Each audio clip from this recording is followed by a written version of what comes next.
இன்றைக்கி நம்ம வீட்டு சமையலில் சூப்பராக ஒரு கேக்கு பார்க்கலாம் வாங்க. கோதுமை மாவு கேக்கு தான். ரொம்பவும் நல்லாயிருக்கும். இந்த மாதிரி செஞ்சு பாருங்கள். நல்லா சாஃப்டாக இருக்கும். சாப்பிட்றதுக்கும் ரொம்ப நல்லாயிருக்கும். வாங்க எப்படி செய்யுதுன்னு பார்க்கலாம். நான் 1 1/2 டம்ளர் சர்க்கரை எடுத்துக்கிறேன். மிக்ஸி ஜாருக்கு மாற்றிக்கிறேன். கொஞ்சமாக காப்பித்தூள், அந்த கலர் வரதுக்கோசரம் கொஞ்சமாக காப்பித்தூள் சேர்த்து நல்லா அரைச்சி எடுத்துக்கலாம். ஒரு பாத்திரத்துக்கு மாற்றிக்கலாம். 1 டம்ளர் பால், காய்ச்சி ஆற வச்ச பால் அதில் சேர்த்துக்கலாம்.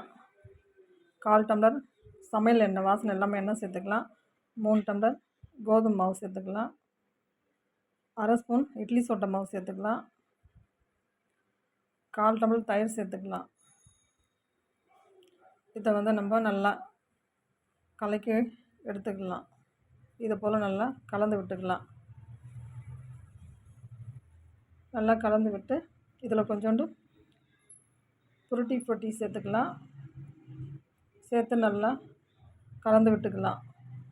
நம்ம எந்த பாத்திரத்தில் கேக்கு செய்யணுமோ அதில் நெய் ஒரு ஸ்பூன் விட்டு நல்லா தடவி விட்டு மேலே கொஞ்சம் கோதுமை போட்டு நல்லா தடவி விட்டுடலாம். நம்ம கலந்து வச்சுக்கிட்டு அதில் ஊற்றிக்கலாம். ஊற்றி நல்லா சுற்றி நல்லா தட்டி எடுத்துக்கலாம். அது மேலே கொஞ்சம் ஃப்ரூட்டி போட்டுக்கலாம்.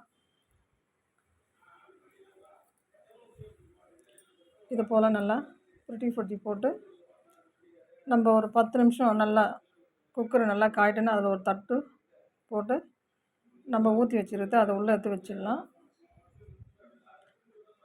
ஒரு 45 நிமிஷம் நல்லா வேக விட்டுடலாம். நல்லா வேகட்டுன்னு அப்படியே விட்டுடலாம். அதுக்கப்புறம் நம்ம ஒரு கத்தி வச்சு இந்த மாதிரி குத்தி பார்க்கலாம். நல்லா ஒட்டாமல் வந்துச்சுன்னா நல்லா வெந்துட்டுருக்கும். இந்த மாதிரி எடுத்துக்கலாம். இதை நல்லா ஆறட்டுன்னு நம்ம ஒரு பாத்திரத்துக்கு மாற்றிக்கலாம். இந்த மாதிரி ஒரு தட்டுக்கு மாற்றிக்கலாம். நல்லா சூப்பராக வந்துருக்குது பாருங்கள்.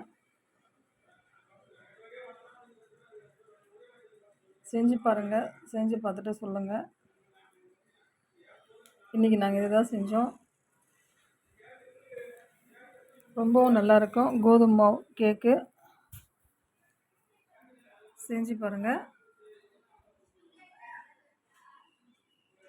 நல்லா டேஸ்டியாக ரொம்ப சூப்பராக இருக்கும். செஞ்சு பார்த்துட்டு எப்படி இருக்குதுன்னு சொல்லுங்கள்.